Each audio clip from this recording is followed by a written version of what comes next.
Greetings everyone, Sylvain Dance 98 back out again with another reaction. We're back with the last half of the top 20 most unique Rangers of Super Sentai. So let's see what are the top 10 heroes that broke the mold, as it were. Kamen Rider veteran named Masaki Terasoma, and not a Yep, the Void Knight. was dark and Coming in at number 10 is a ranger who acts more like a singing idol than a hero. This is Sox Goldsweeker, also known as Kaiser from Zenkaiger. When he first arrives, he puts on a show, singing, dancing, and showing off tons of charisma. He looks like a ranger from Gokaiger because he straight up stole their look for himself. His loyalties aren't towards the Zenkaigers, but to himself and his siblings, going after what he desires with flair and style. Despite this, he's shown to have a lot of heart when it comes to his family, and this gives his character a lot of depth.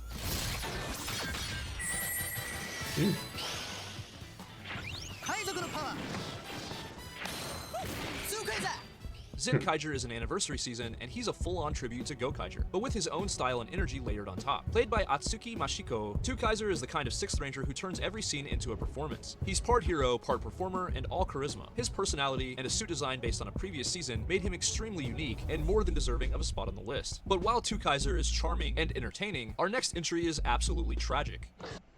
Honestly, I'd probably be Kaiser with my personality. And my charisma. And of course, can't forget the way I make everything entertaining with the look, the voice, and the energy. Did I just channel Jim Carrey's The Mask in that one? Probably. Uh-oh, how's he tragic? Next up at number 9 is a ranger who's fueled by chaos and untamed power. This is Misao Mondo, better known as Zhuo the World, from Zhuozhi. He's the only ranger in the franchise that's fused with 3 different animal powers, a rhino, a wolf, and a crocodile. This gives him a unique asymmetrical look that's different from the rest of the team. No kidding.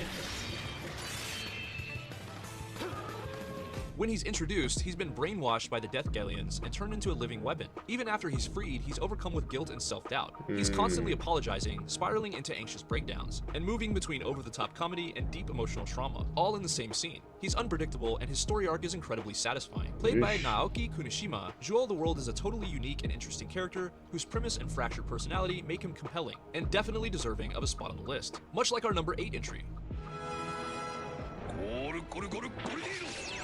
Ah. Nice.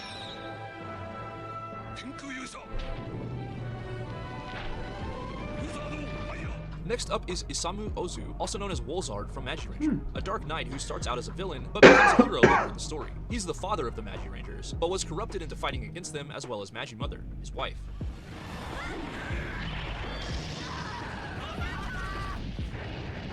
Man, I feel like we were cheated of this kind of story dynamic from the American version where they showed this one battle between them, that was it. Then we don't see her transform back into Magi Mother for a while. Until almost like the final 8 episodes or something? Jesus, just a while. Anyway, yeah, only the Red Ranger in the American series was her son. I'm just like, come on! We had a whole family of Rangers. We could have used that. That was an amazing portion of the story to cut out. Yeesh. I tell you, some American audiences, well, in this case, American editors. He has the look of a dark knight, and he fits in really well within the fantasy setting of Magi Ranger. Eventually, he breaks free from his corruption and becomes Wolzard Fire, a reformed version of himself, but he still keeps the same presence and power. His journey feels earned, and that mix of redemption and lingering darkness makes him stand out from the other evil rangers who turned good. Much like Magi Mother, Isamu also stands out as a unique ranger for being a parent to the main team. Isamu was played by Takuya Yamaguchi, and Wolzard brought a heavy emotional weight to Magi Ranger. His armor, his backstory, and his character development all combined into one of the most memorable and intense characters in the franchise, earning him a spot right here. But he's beat out slightly by our number 7 entry. Next up is Naoto Takizawa, also known as Time Fire from Time Ranger. He's one of the most intense 6th Rangers in the franchise and stands out for a lot of reasons. The most obvious is that he's a 2nd Red Ranger on the show, giving Time Ranger 2 Red Rangers, something never seen before. He's captain of the City Guardians and childhood friend of Tatsuya Asami, or Time Red, but they've become rivals over the years. He doesn't take orders from the Time Rangers and mostly pursues his own goals during the show. He serves the role of an anti-hero, and his intensity and fighting ability made him a force to be reckoned with.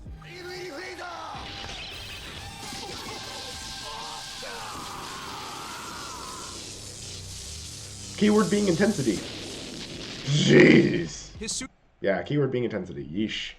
Yeah, he's like their version of Spawn. Jesus. Is surprisingly similar to Time Red's with the addition of a jagged aesthetic to his look. He goes through a tragic ending to his story, a story that was heavy and impactful. Naoto was played by Shinji Kasahara, and Time Fire's intensity and status as a second Red Ranger made him extremely unique, landing him a spot right here. But if we're talking about unique Rangers, our next entry on the list isn't even human. Ah. From Kyutama. Q Ranger.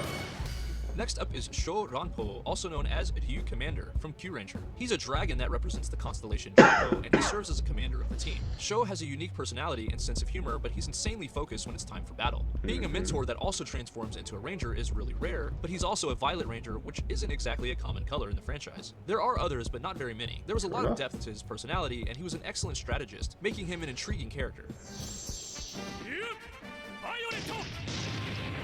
Sho was voiced by Hiroshi Kamiya, an industry veteran that was featured in several Gundam projects, plus the Kira Major spin-off Iodana, and he even voiced Captain Madrix in Bunbunjer. The Ryu Commander was a dragon with tons of personality, and he was a Violet Ranger, making him extremely unique and worthy of the spot on the list. But if we're talking about non-human Rangers, we have to mention our number 5 entry. Ooh, yes. Next up is a cool and mysterious 6th Ranger who looks like an armored knight. This is Gosei Knight from Goseiger. Gosei Knight initially operates as a rogue agent, pursuing his own goals while attacking anyone in his way, including the Goseigers. He's focused and driven, extremely effective in combat, and unfazed by conflict. He also has a strong sense of honor, and he won't compromise on what he stands for. He can also transform into Groundion, his alternate machine-like form.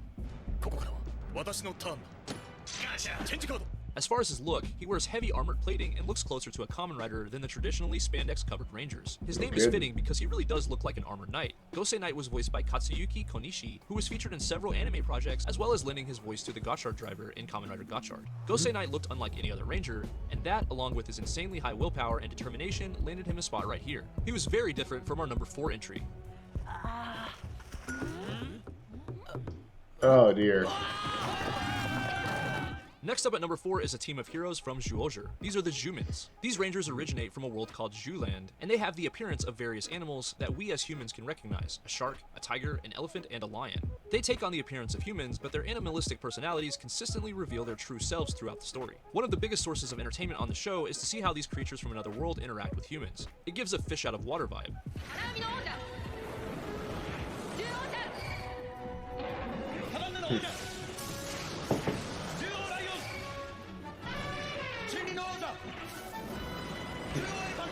I won't lie, when they said most unique Rangers, I thought they'd be doing individuals. I didn't realize that they'd be doing a team, like with the common Sentai team. He's this high up the list.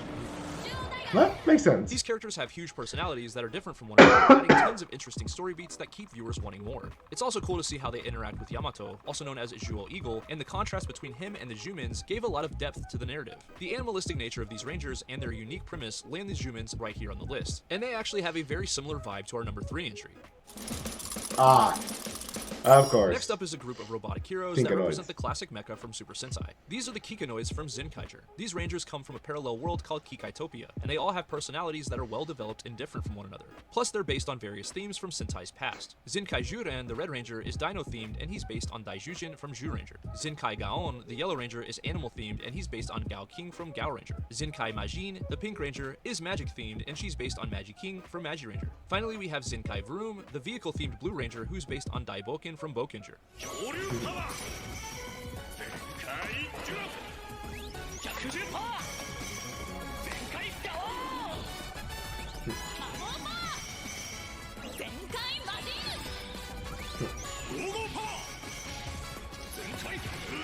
Much like the Zhumins, the Kikanoids have fish out of water scenarios while they live as outsiders in a world full of humans. These rangers have tons of personality, and the voice actors along with the suit actors did an amazing job of bringing them to life. They were unique and hilarious, making them a no-brainer for the list. But while the Kikanoids were a team made of creatures from another world, the next entry on our list is a team made of characters from a completely different franchise. Oh. Next up is a team that exists outside of the official Super Sentai continuity. This is Kamen Sentai Go Rider, a Sentai made of Kamen Riders. Featured in their own miniseries, this team is made up of Kamen Rider Laser, Kamen Rider Blade, Kamen Rider Baron, Kamen Rider Marika, and Kamen Rider Another Agito. Despite being Kamen Riders, they act as a Sentai and even do a roll call together. Their suit designs look like a mix of Kamen Rider Ichigo and Go Ranger, paying homage to the golden age of Toku. They even use a team attack with a cannon.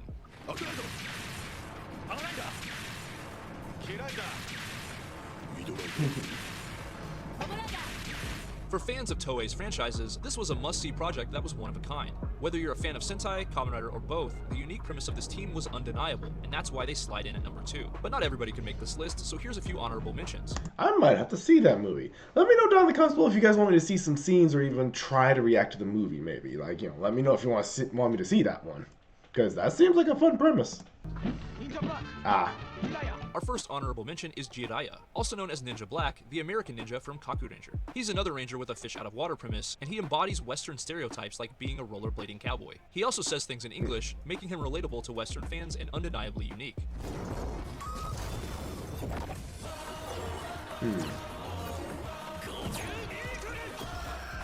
Our next honorable mention is Kinjiro Takehara, also known as Goju Eagle from Gojuger. He looks like a 17-year-old to everyone around him, but he's actually 87 years old. Tegasword made him young looking, but he has to eat eggs in order to maintain it. He has a really eccentric personality, and this unique character is always entertaining to watch. Oh dear. Yeah, the Aka Rangers, jeez. Our final honorable mention is Akiba Ranger. This is a series with an older target audience, and each ranger is unique and hilarious. First we have Akiba Red, a middle-aged otaku that's a huge Sentai fanboy. Then we have Akiba Yellow, an insane cosplayer that frequently acts like an animal. Then we have 2 Blue Rangers. The first was a serious high school student that gets annoyed by the other members, and when she moves on, she's replaced with a cosplayer that's an aspiring idol. This team was too weird and too unique to not mention here. Fair enough. Ah! I knew he'd be here. Coming in at number 1 is the Watchdog of Hell, the Anubian named Doggy Kruger, also known as Deca Master from Deca Ranger. He hails from planet Anubis, and he serves as the team's commander. He looks like a dog with a focused and stoic personality, but when he transforms, his snout disappears and all bets are off. His intensity is off the charts, and he's one of the most skilled swordsmen in Super Sentai history. He has a strategic mind and never lets his emotions distract him from the task at hand. He's calm, cool, and collected, but when he strikes, it's with deadly precision. Unlike most Rangers, he's not represented by a single color, and while the Deca Rangers are designated by the numbers 1 through 5, he uses number 100. For how many enemies you can slice through in one flash? Doggy Kruger is such a badass that he's become legendary over the years, and his aura is overwhelming. True His enough. appearance, leadership role, and brutally effective skills in combat made him insanely unique, and he lands here at number 1. But those are just my picks. Let me know who you think is the most unique ranger of all time in the comments. Be sure to transform into a subscriber by hitting that subscribe button. Come hang out with me and my friends in my Discord server, link in the description. And as always, if you enjoyed this video, I would appreciate it a ton if you would smack the shit out of that like button. Thanks for watching. I'll catch you later. No, shoot, that was pretty dang good. I'll have to keep that in mind, but still, dang, Deca Master. I like it. Anyway, hope you guys enjoyed that. If there's any of these shows you want me to react to, let me know down in the comments below. But for now, that's it for this, and I'm going to be checking out this recent Glitch show drop. Knights of Guinevere, I believe it was called? Guinevere? Yeah, Guinevere, I believe. Anyway, looking forward to checking that out. But in the meantime, please like, comment, subscribe down below. Look forward to my next episode as we look at the Knights of Guinevere trailer. And then I believe by now it's out. So trailer, then the show. You guys take care. See you in those next videos. Bye!